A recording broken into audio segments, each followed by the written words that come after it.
సృష్టి అంతా ఒకే వస్తువుతో నిర్మించబడి ఉంది.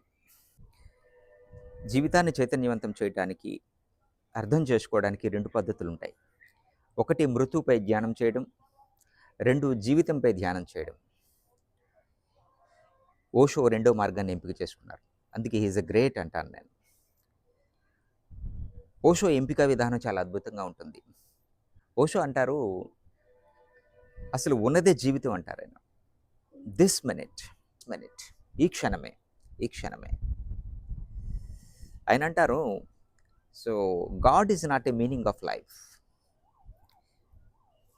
Either death is not a meaning of life.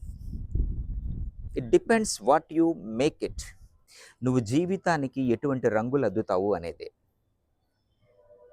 నువ్వు జీవితానికి సంగీతాన్ని, కవిత్వాన్ని,